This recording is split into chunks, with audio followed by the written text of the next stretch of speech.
Sargoswami Prabhu की जय, श्री राधा कृष्ण गोपिनाथ श्याम कुंड राधा कुंड गिरिगोवर्धन की जय। प्रेम से कहो श्री कृष्ण चैतन्य प्रभु नित्यानंद श्री अद्वैत गदाधर शिवासादि श्री गौर भक्तवृंद की जय। गंगा माई यमुना माई की जय। ब्रजभूमि वृंदावन धाम की जय। नवदीप मायापुर धाम की जय। पुरुषोत्तम क्षेत्र जगन्नाथपुरी धाम की जय। अनंत कोटि वैष्णव भक्त की जय। निताय गौर हरि हरि बोल। All god to the Hare Krishna. All god to Hare Krishna. All god to Hare Krishna. All god to जय। नमो विष्णुपदाय कृष्ण कृष्णाय विष्णुते भक्तिवेदांत स्वामी नाम नमस्ते सारस्वती देवी गौरवाणी विचार निर्विशेष सुंदरादि भाषा के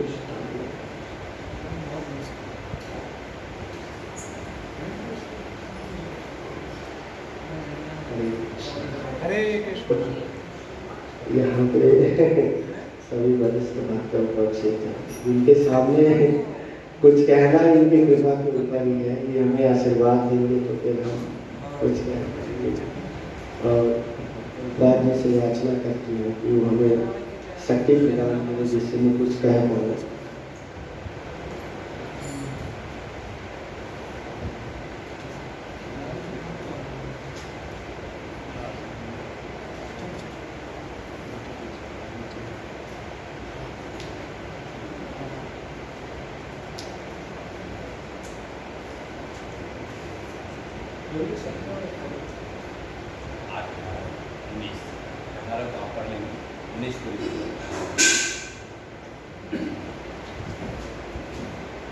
तो अभी भागवत गीता का 8वां अध्याय चल रहा है जिसका शीर्षक है भगवत प्राप्ति। अब यहाँ पे भगवान जो है अर्जुन को बता रहे हैं कि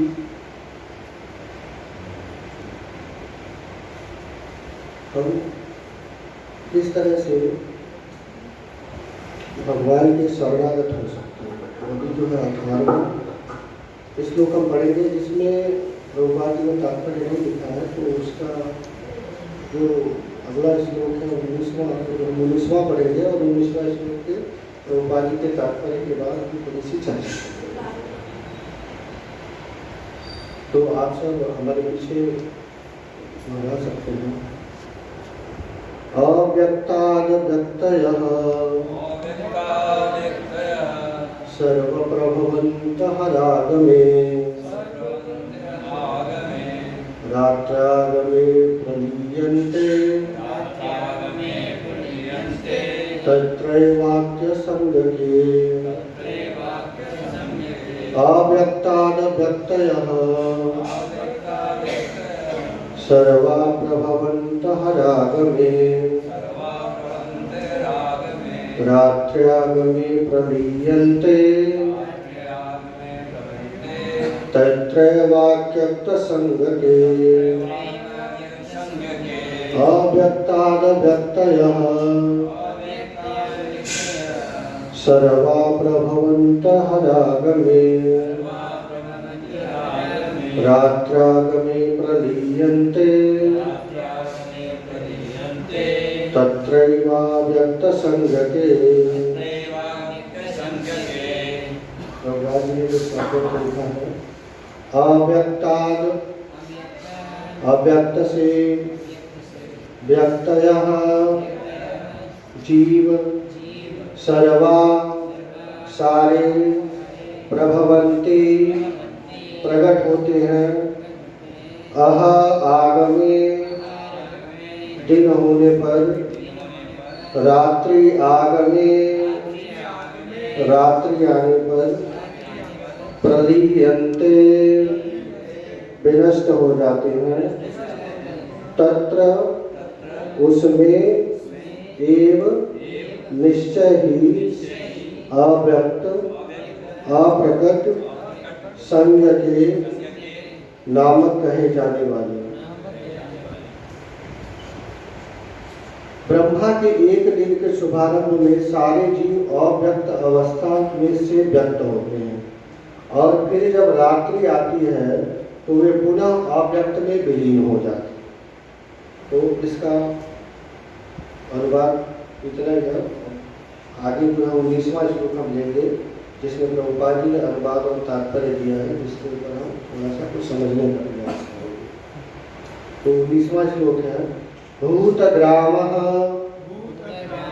स एवायं भूत्वा भूत्वा प्रलीयते रात्रागमेव सः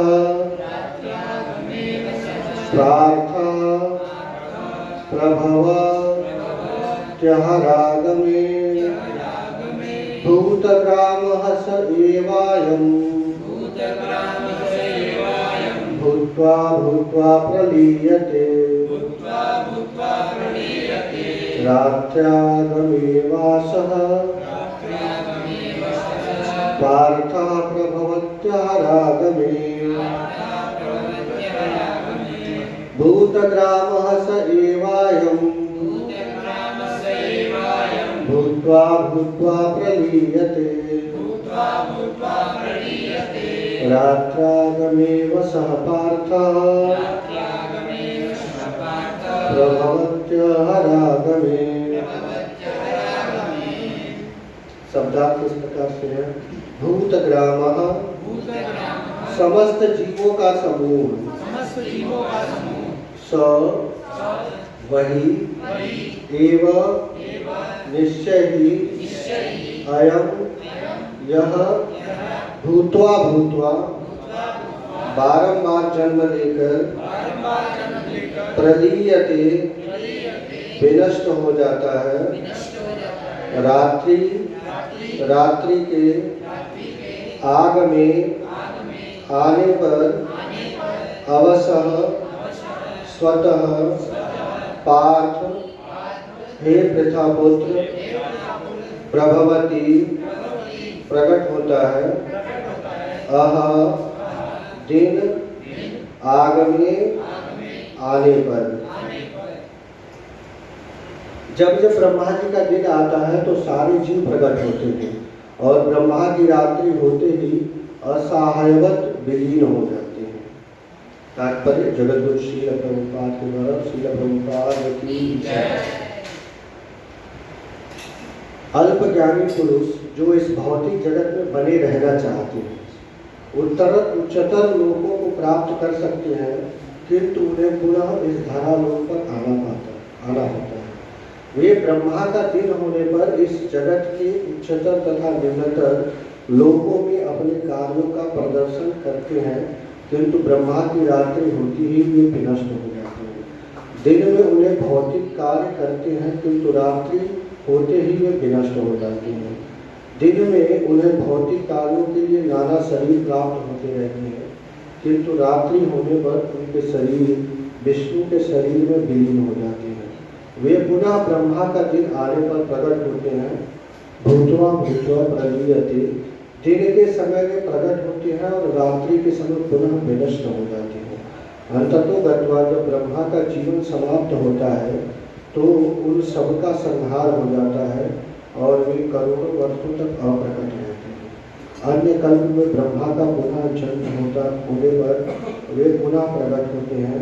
इस प्रकार वे भौतिक जगत में जादू से मोहित होते रहते हैं, किंतु जो बुद्धिमान व्यक्ति कृष्ण भावना में स्वीकार करते हैं, वे इस मनुष्य जीवन का उपयोग भगवान की भक्ति करने के लिए तथा हरे कृष्ण मंत्र के कीर्तन में बिताते हैं। इस प्रकार वे इसी जीवन में कृष्ण लोक को प्राप्त होते हैं और वहाँ पर पुनर्जन्म के चक्कर से मुक्त होकर सतत आनंद अनुभव करते हैं। ओम अज्ञानतिमिरान्धस्य ज्ञानाञ्जनशलाकया चक्षुरुन्मिलितं येन तस्मै श्रीगुरवे नमः। श्रीचैतन्यमनोभीष्टं स्थापितं येन भूतले स्वयं रूप कदा मह्यं ददाति स्वपदान्तिकम्। वन्देऽहं श्रीगुरुं श्रीयुतपदकमलं श्रीगुरुं वैष्णवांश्च श्रीरूपं साग्रजातं सहगण रघुनाथान्वितं तं सजीवं साद्वैतं सावधूतं परिजनसहितं कृष्णचैतन्यदेवं श्रीराधाकृष्णपादान् सहगणललिता श्रीविशाखान्वितांश्च हे कृष्ण करुणा सिन्धो दीनबन्धो जगत्पते गोपेश गोपिकान्त राधाकान्त नमोऽस्तुते तप्त काञ्चन गौराङ्गी श्रीराधे वृन्दावनेश्वरी वृषभानुसुते देवी प्रणमामि हरिप्रिये वञ्चाकल्पतरुभ्यश्च कृपासिन्धुभ्यैव च पतितानां पावनेभ्यो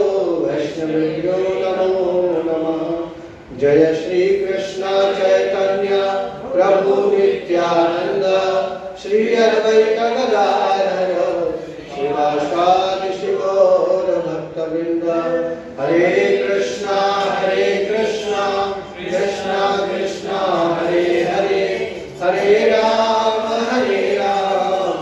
राम राम हरे हरे। मूकं करोति वाचालं पंगुं लंघयते गिरिं यत्कृपातमहं वन्दे श्रीगुरुदीनतारिणं परमानन्दमाधवं श्रीचैतन्यं।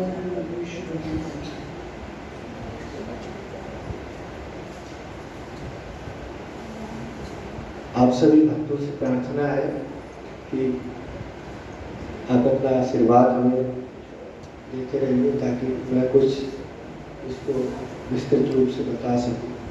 वैसे तो प्रभुपाद जी के तात्पर्य में ही सब कुछ लिखा हुआ है, अगर इसी को हम अगर सही से पढ़ लेते हैं तो हमें अलग से कुछ समझने की जरूरत नहीं है, लेकिन फिर भी प्रभुपाद जी से प्रार्थना है कि जो उनका ये अद्भुत धाम है जहाँ पे प्रभुपाद जी ने बहुत संघर्ष किया है हमारे लिए। प्रभुपाद जी वृंदावन से यहाँ पर आते थे जब उस समय, तो प्रभुपाद जी के पास धन का बड़ा अभाव होता था।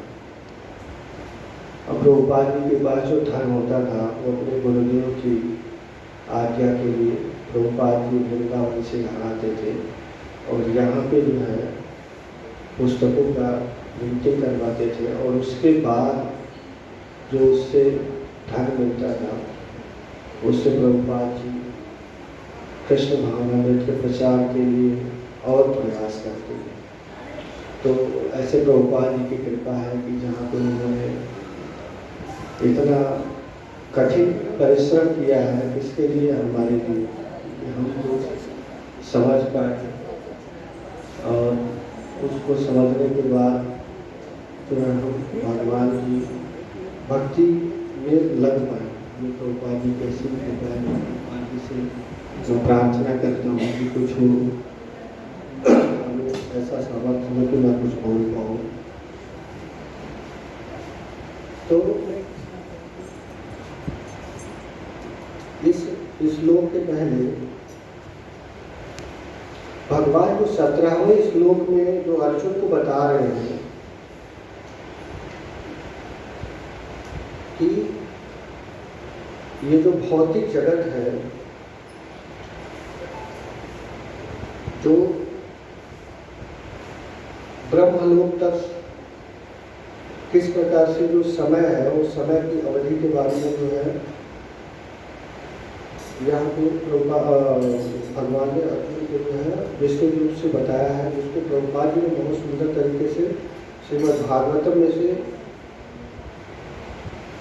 कनेक्ट करके और यहाँ पे जो प्रभुपाद जी ने लिखा है कि प्रभुपाद जी कहते हैं 17वें श्लोक में बता रहे हैं अपने तात्पर्य में कि ये जो भौतिक ब्रह्मांड है इसकी अवधि सीमित है।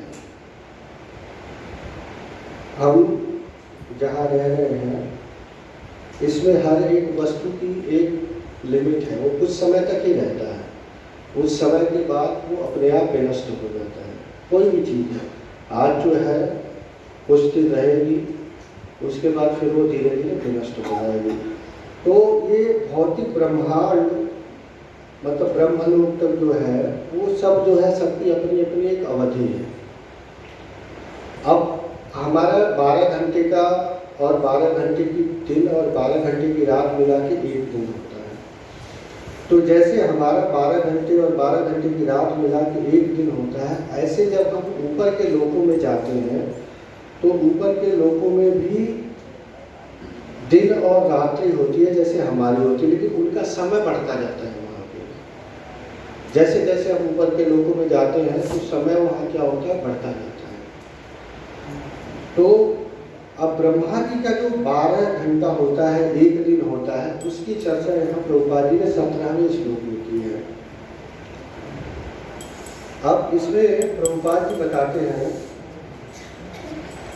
कि जो 4 युग होता है, जय श्री राधा वल्लभ की जय, श्री श्री गौरता सुंदर भगवान की जय, जगत गुरु श्री प्रभुपाद की जय।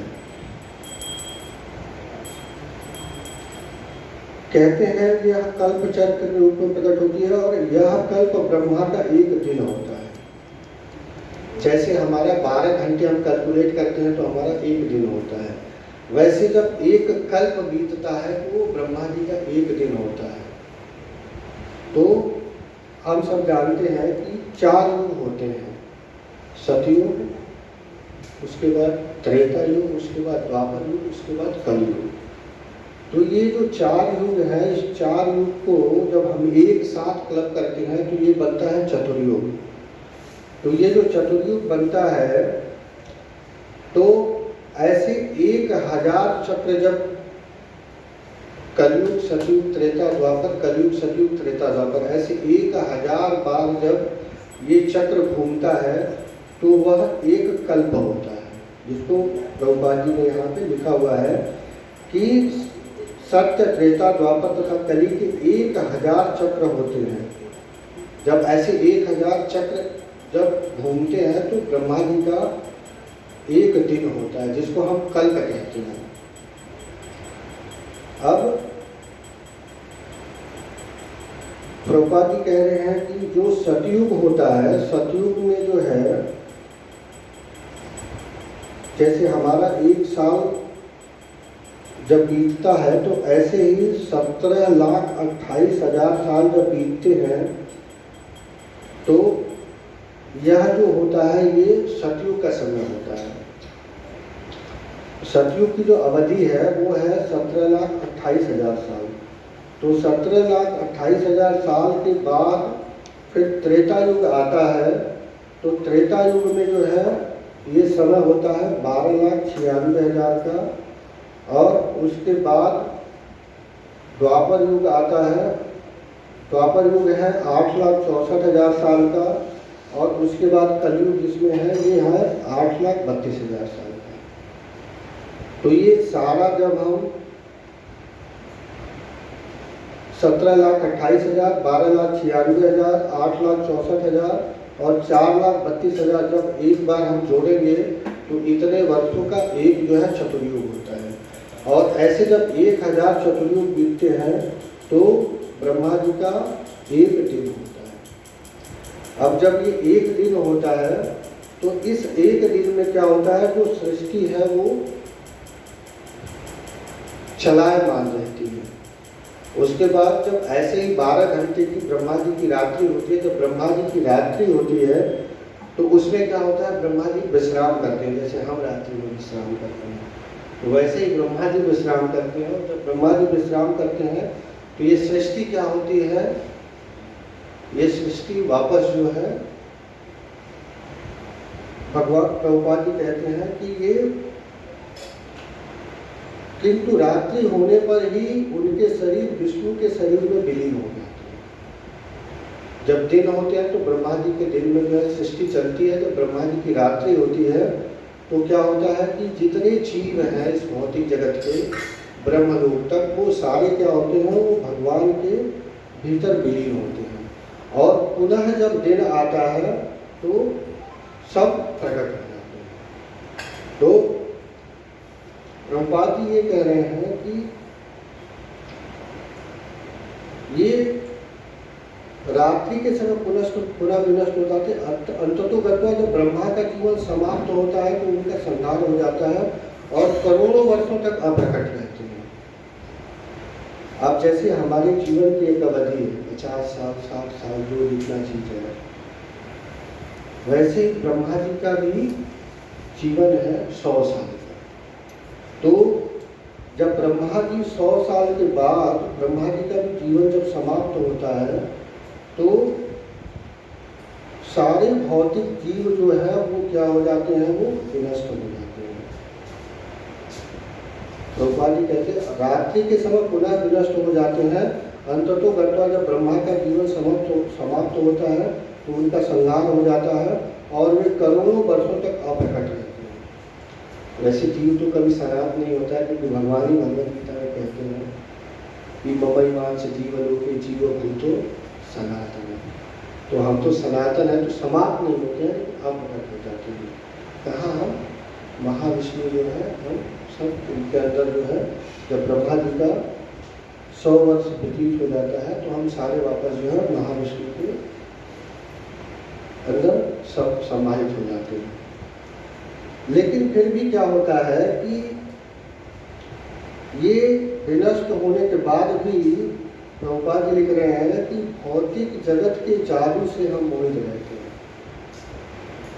ये हमें पता तो होता है कि हम क्या है, जैसे ब्रह्मा जी का भी जीवन समाप्त होता है, हमारा जीवन भी उसी तरह से समाप्त हो जाएगा। लेकिन फिर भी क्या है, ये जो भौतिक जगत है ना, भौतिक जगत के जादू में क्या होता है कि हम मोहित हो जाते हैं। मतलब वास्तविकता पे क्या होता है कि हमारा एक पर्दा पड़ जाता है और उस पर्दे से क्या होता है कि हम ऐसे मोहित हो जाते हैं कि वास्तविकता जो है हमें दिखाई नहीं पड़ती है। और वास्तविकता दिखाई नहीं पड़ती है तो हम क्या है, वही पुनरपि जननम पुनरपि मरणम के चक्कर में पड़े रहते हैं। तो प्रभुपाद जी कहते हैं कि जो बुद्धिमान होते हैं, अब जो बुद्धिमान लोग होते हैं वो क्या करते हैं कि वो कृष्ण भावना में स्वीकार करते हैं। मतलब जो भगवान की भक्ति है उसको स्वीकार करते हैं और इस तरह से मनुष्य के जीवन का उपयोग करते हैं और भगवान के योग को प्राप्त करते हैं। अब भगवान भगवद गीता में ही हमने पिछले अध्याय में पढ़ा होगा कि भगवान ही क्या कहते हैं कि न तद भाषयति सूर्यो न चंद्रो न दिवाकरः यद गत्वा न निवर्तन्ते तद धाम परम। अब जो प्रभुपाद जी कह रहे हैं कि जो बुद्धिमान होते हैं वो भगवान की भक्ति स्वीकार करते हैं और पुनर्जन्म के चक्कर से क्या होते हैं, छूट जाते हैं। इसको क्या है, भगवान ही भगवद गीता में कह रहे हैं कि यद गत्वा न निवर्तन्ते तद धाम परम। जो एक बार भगवान के धाम में चला जाता है वो वापस दोबारा इस भौतिक संसार में नहीं आता है। तो हमें क्या है, हमें उसके लिए प्रयास करना चाहिए। ये देखिए भौतिक जीवन तो जिसके जैसे जैसे प्रारब्ध है उस प्रारब्ध के हिसाब से हमें सब कुछ जो है अपने आप जो है वो प्राप्त हो जाएगा। लेकिन फिर भी क्या है, हम उसके लिए निरंतर प्रयासरत रहते हैं और जो हमारा वास्तविक उद्देश्य होता है वो वास्तविक उद्देश्य से हम क्या होते हैं, मोहित होकर के जो है और वास्तविक उद्देश्य से जो है हम पीछे हट जाते हैं। और फिर बार बार क्या होता है कि वही पुनर्जन्म के चक्कर में बार बार जो है पड़े रहते हैं। अब जो हमारे आचार्य हैं भक्ति विनोद ठाकुर, उन्होंने जो ये हमारा जो जीवन है ये जीवन कैसे व्यतीत हो जाता है इसके बारे में उन्होंने बहुत सुंदर जो है वैष्णव भजन लिखा हुआ है, जिसका मैं आपको तात्पर्य बता देता हूँ।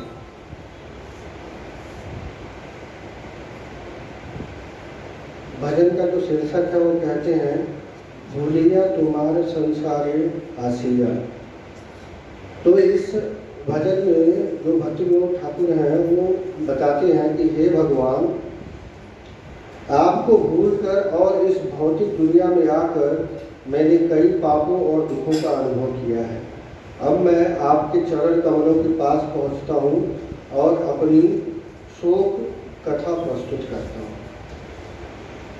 भक्ति विनोद ठाकुर लिखते हैं कि हे भगवान, मैं आपको भूलकर इस भौतिक दुनिया में आ गया हूँ। जैसे प्रभुपाद जी ने इसे कह रहे हैं कि भौतिक जगत के जादू से बार बार मोहित होते रहते हैं। तो सेम इसी को जो है भक्ति विनोद ठाकुर कह रहे हैं कि हे नाथ, मैं आपके चरण कमलों को भूलकर इस भौतिक संसार में आ पड़ा हूँ। हम इस भौतिक संसार में क्यों आए हैं? क्योंकि भगवान को हम भूल गए हैं। अगर हम भगवान को नहीं भूले होते तो इस भौतिक संसार में नहीं होते। तो कहते अब मैं अपने विभिन्न भौतिक कष्टों को झेल रहा हूँ। अब जैसे भौतिक जगत में भगवान क्या कहते हैं कि एक है ये दुखालय और अशाश्वत है। पहला तो क्या है, ये दुखालय है। जैसे हम विद्यालय में जाते हैं तो विद्या मिलती है, वैसे ही जो है ये जो संसार है ये दुखालय है। यहाँ पे क्या है, कष्ट ही कष्ट है। लेकिन इस कष्टों में भी क्या होता है कि हम सुख ढूंढने का प्रयास करते हैं। जबकि जैसे अगर बहुत गर्मी पड़ती है तो क्या होता है कि हम पंखे के नीचे या एसी के नीचे जाते हैं तो क्या होता है, गर्मी जो है शांत हो जाती है। लेकिन इस भौतिक जगत में वैसे ही है कि हमें पता है कि ये दुखालय है, लेकिन दुखालय होते हुए भी हम सुख के लिए जो है इतना प्रयासरत रहते हैं कि जैसे आदमी एक अग्नि जल रही होती है और उस अग्नि में जो है घी डालता है तो अग्नि का ताप और बढ़ जाता है। तो उसी तरह से जब हम जितना ही सुख की तलाश में रहते हैं उतना ही दुख हमारा और बढ़ता जाता है, क्योंकि हमारी जो कनेक्टिविटी है वो सही जगह पे नहीं है। हमारी कनेक्टिविटी सही जगह पे नहीं है, क्योंकि वास्तविक जो आनंद है वो कहाँ मिलेगा, सच्चिदानंद के पास मिलेगा। तो हम उस सच्चिदानंद के पास न जा करके और भौतिक जगत जो जहाँ पे केवल ताप ही ताप है, प्रभुपाद जी भी यहाँ पे लिख रहे हैं कि ये भौतिक जगत जो है ये जहाँ पे ताप ही ताप है, उसमें हम भौतिक सुख पाने के लिए और ज़्यादा, जैसे अग्नि में घी डालते हैं तो अग्नि का ताप और बढ़ जाता है। तो उसी तरह से हम इस भौतिक जगत में जो है जितना अधिक सुख के प्रयास में रहते हैं उतना ही जो है हमारा कष्ट और बढ़ता जाता है। उसी को जो है यहाँ पे भक्ति विनोद ठाकुर लिख रहे हैं कि मुझे इस भौतिक संसार में आना पड़ा, तब से अब तक मैं विभिन्न कष्टों को झेल रहा हूँ। अब क्योंकि मैंने आपके चरण कमलों की शरण ग्रहण कर ली है, अब मैं अपनी समक्ष व्यथा का वर्णन करूँगा। अब भक्ति विनोद ठाकुर कह रहे हैं कि मेरे जो कष्ट हैं, जो मैं कष्ट झेल रहा हूँ, उसकी मैं व्यथा का वर्णन करूँगा। अब अगले जो दूसरा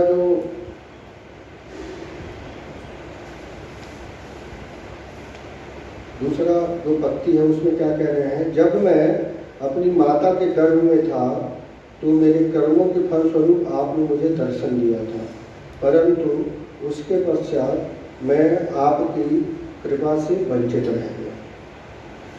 अब दूसरे में जो जीव जो कष्ट पाता है विभिन्न तरीके से, उसका भक्ति विनोद ठाकुर वर्णन कर रहे हैं। जब मैं अपनी माता के गर्भ में था तो मेरे कर्मों के फलस्वरूप आपने मुझे दर्शन दिए, परंतु उसके पश्चात मैं आपकी कृपा से वंचित रह गया। अब ये जो पहला कष्ट है जो हम सब ने सहा हुआ है, जो गर्भ में जो हमने कष्ट सहा है, जब हम श्रीमद् भागवतम के तीसरे स्कंद में कपिल मुनि, कपिल जो है वो अपनी माता को जीवों की दुर्गति के विषय में जो है बताते हैं कि जीव कैसे इस जगत में जो है आता है, तो आने के पहले उसकी क्या दुर्गति होती है। तो बहुत ही विस्तृत रूप से उन्होंने वर्णन किया है कि जीव किस प्रकार से माँ के गर्भ में जो है उल्टा लटका रहता है, कितने दिनों तक, 1 दिन 2 दिन 3 दिन तक नहीं, 9 महीने तक। हमें आपको अगर कोई 15 मिनट की जगह उल्टा लटकावे तो हमारी क्या स्थिति होगी, और ऐसी स्थिति को हमने 9 महीने तक जो है उस कष्ट को जो है हमने सहा है। उसके साथ साथ क्या होता है कि कपिल मुनि बताते हैं, जब हम उस तीसरे स्कंद में जब पढ़ते हैं तो वो बताते हैं कि वो जीव उल्टा तो लटका रहता है, लेकिन उसके साथ साथ क्या होता है कि वो चकड़ा हुआ रहता है, मतलब अपना हाथ पैर भी जो है ठीक से जो है नहीं हिला पाता। एक तो क्या है कि वो उल्टा लटका हुआ है, ऊपर से क्या है कि बंधा हुआ है, और ऐसे में जीव की स्थिति कितनी नाजुक होती है।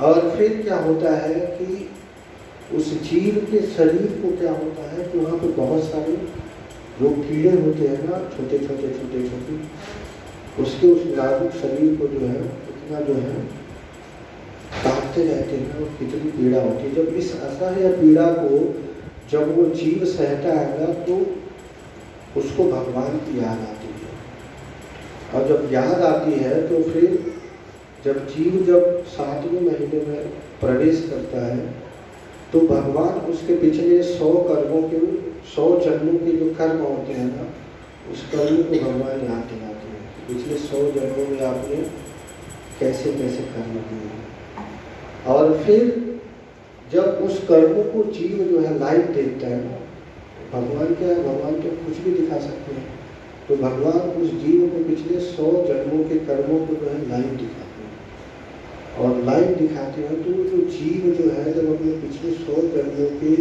कष्टों को जब देखता है तो बहुत ही व्याकुल होता है, और बहुत व्याकुल होता है तो फिर वो भगवान से प्रार्थना करता है।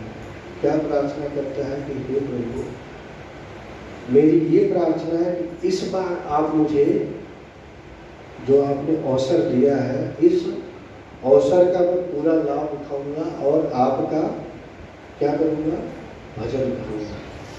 ये जो वैष्णव सॉन्ग है ना, ये पूरा भागवतम को, जो हमारे आचार्यों ने जो है ना भागवतम को जो है पूरा जो है संगीत के रूप में या गीत के रूप में हमारे सामने प्रस्तुत किया। ये अभी आगे जितना भी आएगा, ये कपिल मुनि जैसे जैसे अपनी माँ को जो है उपदेश दे रहे हैं, अपनी माता को, जय श्री राधा वल्लभ भगवान की जय, श्री गौर निताय सुंदर भगवान की जय, जगत गुरु श्रील प्रभुपाद की जय।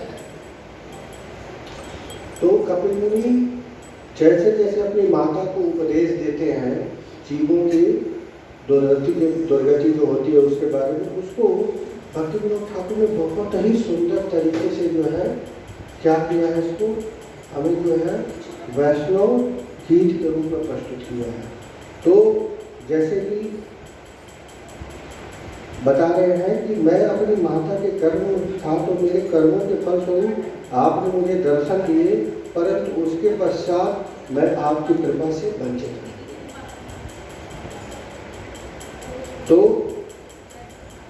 जीव को क्या होता है, भगवान जो है फिर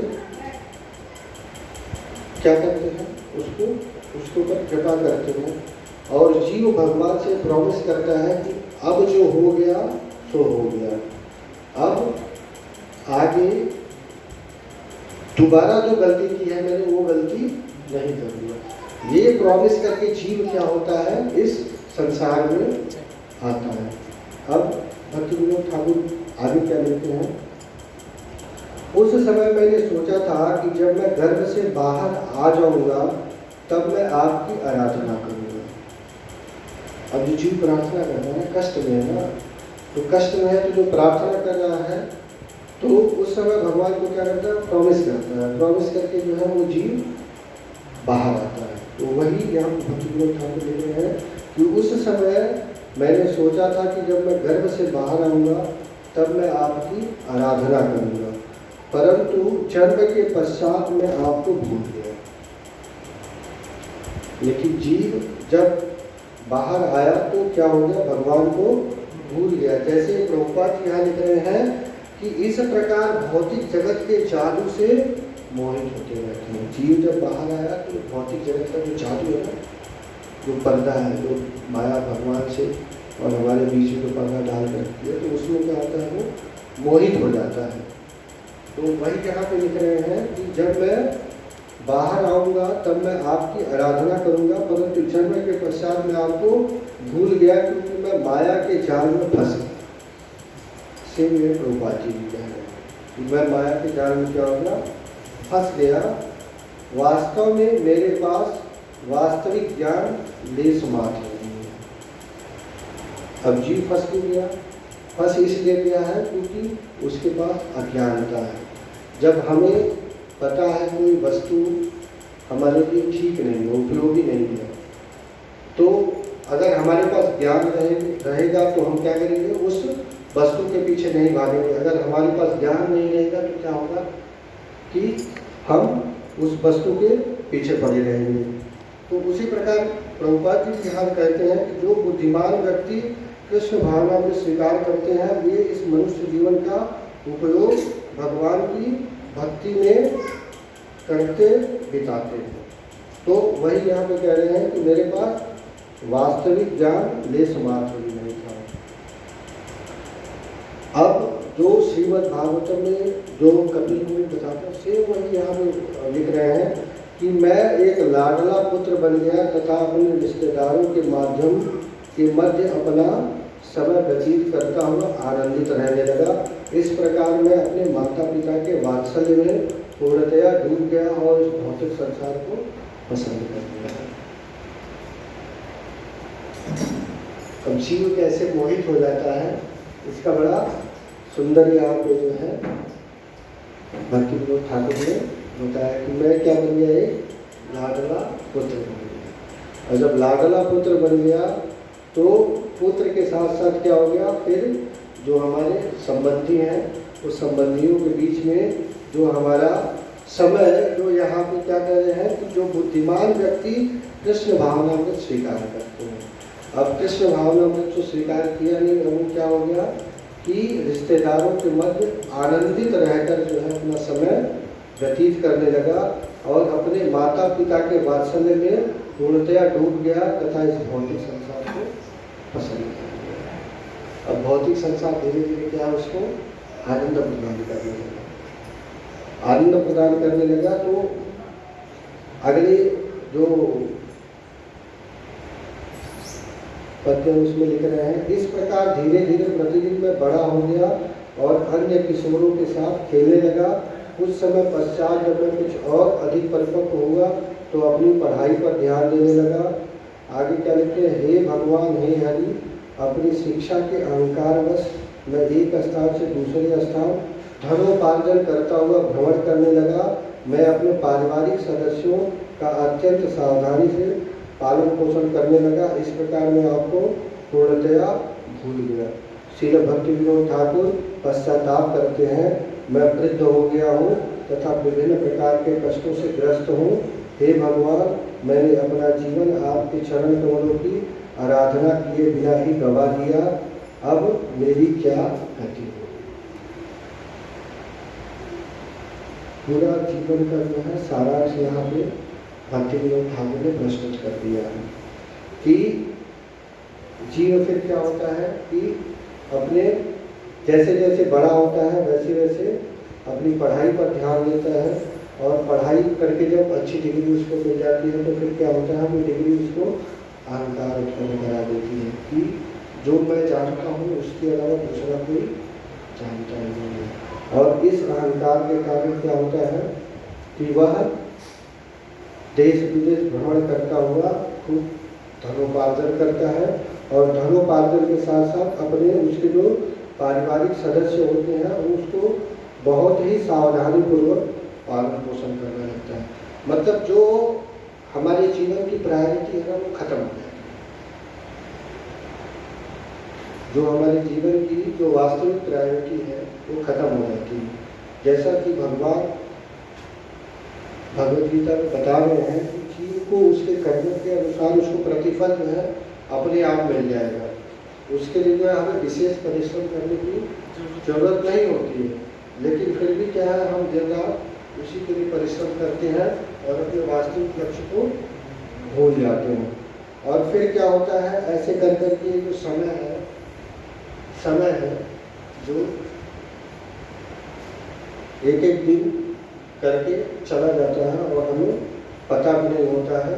और अंत में क्या होता है कि जो जीव है वो वृद्ध हो जाता है और वृद्ध होने के पश्चात अनेक रोगों से वो ग्रस्त हो जाता है और फिर उसके बाद भगवान की आराधना किए बिना ही उसका जीवन समाप्त हो जाता है।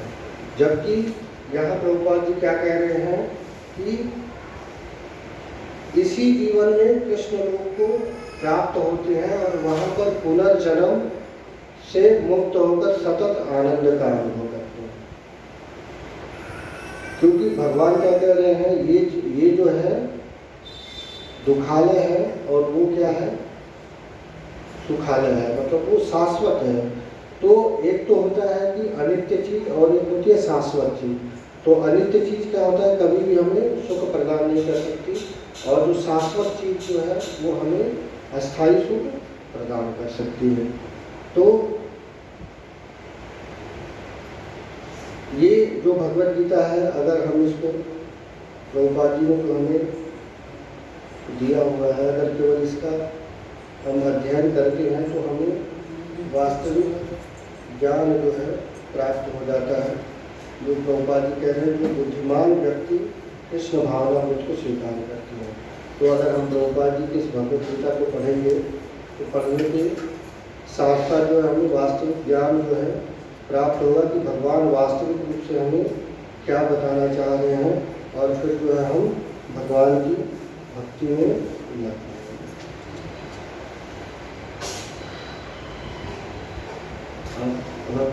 प्रार्थना करेगा कि इसके ऊपर अपना भी प्रयास विचार करें। हरे कृष्णा। बहुत सुंदर प्रभु जी आपने बताया। सच यही है कि हमारा जीवन, जो हमें मनुष्य जीवन मिला है, ये सिर्फ और सिर्फ हम जो अभी सुने कि भगवान कपिल ने माता देवती से वर्णन करते हैं कि जीव जब गर्भावस्था में रहता है तो घर में फंसा हुआ रहता है, तो प्रार्थना करता है भगवान हमें जल्दी से जल्दी निकालिए, क्योंकि प्रभु जी ने बताया कि उल्टा लटका हुआ है, दूसरा कि हाथ पांव बंधे हुए हैं, और तीसरा हजारों बिच्छू एक साथ डंक मारते हैं, ऐसी स्थिति होती है जीव की। और फिर भी उस टाइम तो हमें कष्ट होता है, हमें भौतिक जगत में भी देखने को मिलता है। जैसे ही मुझे कोई दुख होता है, सीधा मंदिर की ओर और भगवान की ओर भागते हैं कि कोई नहीं बचा सकता, एक ही ठाकुर जी आप ही बचा सकते हैं। ये भौतिक जगत में भी होता है। वही स्थिति हम वहाँ भी प्रार्थना करते हैं कि भगवान इस कष्ट से निकाल दो, तो अब मैं आपके ही शरण में रहूंगा, आपका ही भजन करूंगा। और जैसे ही भगवान उस कष्ट से निकालते हैं कि फिर हम माया में लग जाते हैं, ये मेरे बड़े भाई, ये मेरे छोटे भाई, ये मेरे सगा संबंधी, ये संसार, उसी में फंस जाते हैं। इसका मतलब ये नहीं है कि भगवान बोल रहे हैं कि हमें कर्म नहीं करना है, हमें नित्य कर्म करना है। जो हमें कर्म दिया गया है, ड्यूटी जो हमारी है, प्रभुपाद ने क्लियर कहा है कि हमें एक भौतिक आदमी से ज़्यादा मेहनत करना चाहिए, ताकि भौतिक व्यक्ति को लगे कि ये लोग इतना मेहनत करते हैं, इतना काम करते हैं, बट हमें उस काम का जो फल है उससे आकर्षित नहीं होना चाहिए कि भगवान जो देंगे वो भगवान को ही अर्पित, स्वयं वस्तु गोविंदम तुभमेव च समर्पितम, आपका दिया हुआ आपको ही अर्पण। इस भाव से अगर हम करेंगे तो हमारा जीवन धन्य हो जाएगा, नहीं तो श्रम एवं ही केवलम। गीता में भगवान, अभी प्रभु जी ने बताया, गीता में भगवान कहते हैं 8वें अध्याय के 15वें श्लोक में है, औश्वासकम है ये जीव, दुखालय और औश्वासकम दोनों शब्दों का प्रभु जी ने किया वर्णन। सच बात है, ये दुखों का सागर है, लेकिन किनके लिए दुख नहीं है? जो अपने कर्म के फलों पर आश्रित नहीं रहते हैं, भगवान को अर्पित करते हैं कि भगवान आज जो मैंने भी ड्यूटी किया, आपने जो ड्यूटी दिया था ग्रस्त जीवन को चलाने के लिए, उसको मैंने किया। अब वो जिस तरह का फल दिए वो आपने जो परिवार में 2-4 भक्त दिए हुए हैं उनकी सेवा के लिए ये है। इस चीज को अगर सोच करके हम करें कर्म, तो हमें कर्म बंधन छू भी नहीं सकता, हम कर्म बंधन से मुक्त रहेंगे। लेकिन अगर उसमें हम नहीं हैं तो हमें कर्म बंधन पकड़े। श्री राधा वल्लभ की जय, श्री गौरतार की जय, श्री प्रभुपाद की जय। और ये तो बहुत ही सौभाग्य की बात है, आज हम ऐसे जगह पे बैठे हुए हैं जहाँ प्रभुपाद ने इतना स्ट्रगल करने के बाद, इतनी बड़ी सुख शांति, लोग कहते हैं कि हमें 100 साल जीने का अवसर मिला है। कितना? 100 साल कलयुग में। कलयुग की आयु मनुष्य की है 100 साल, लेकिन देखते होंगे कि कोई 80 में, कोई 85 में, कोई 60 में चले जाते हैं। तो इसका मतलब हमें क्या करना है कि प्रभुपाद की शरण लेना है, क्योंकि प्रभुपाद बोले हैं कि हमारा जितना मंदिर है वो क्या है? बैकुंठ है। बैकुंठ मतलब जहाँ कोई कुंठा न हो, जहाँ कोई दुख न हो। तो आप देखते होंगे कि मंदिर के प्रांगण में आते ही हमें खुशी आ जाती है। कितना भी हम कष्ट में होते हैं, मंदिर के प्रांगण में घुसते ही हमें खुशी का अनुभव हो जाता है। तो वास्तव में यही है कि प्रभुपाद ने बोला है। अब सोच सकते हैं कि प्रभुपाद सिर्फ 11 साल में 108 मंदिर बनाया, तो इतनी सारी पुस्तकें लिखी, इतने सारे शिष्य बनाए। तो मैं ज़्यादा समय नहीं लूँगा क्योंकि बहुत ही विलम्ब हो चुके हैं पहले ही। और मैं यही चाहूँगा कि आज जो भी भक्त यहाँ दर्शन करने आए हैं, श्री राधा वल्लभ जी का दर्शन और प्रभु जी का शरण मिला है, तो मैं चाहूँगा कि अपने मनुष्य जीवन को सफल बनाएं, नहीं तो वही हो जाएगा श्रम एवं ही केवलम। यह शरीर जैसे एक मजदूरी करता है, फिर रात में सोता है, फिर सुबह उठ के मजदूरी करता है, फिर रात में जाके सोता है, तो वही खाना पीना सोना, इसी में हमारा समय चला जाएगा। तो इसमें न जा करके हम अपने जीवन को सफल बनाएं, अपने मनुष्य जीवन को सार्थक बनाएं। यही मेरी विनती है आप लोगों से। और हमें भी आशीर्वाद दें आप लोग कि हम प्रभुपाद जी की सेवा में, गुरु महाराज की सेवा में लगे रहें। हरे कृष्णा। दर्शन कृष्ण प्रभु जी की जय, राधा वल्लभ की जय, श्री गौरतार भगवान की जय, श्री प्रभुपाद की जय।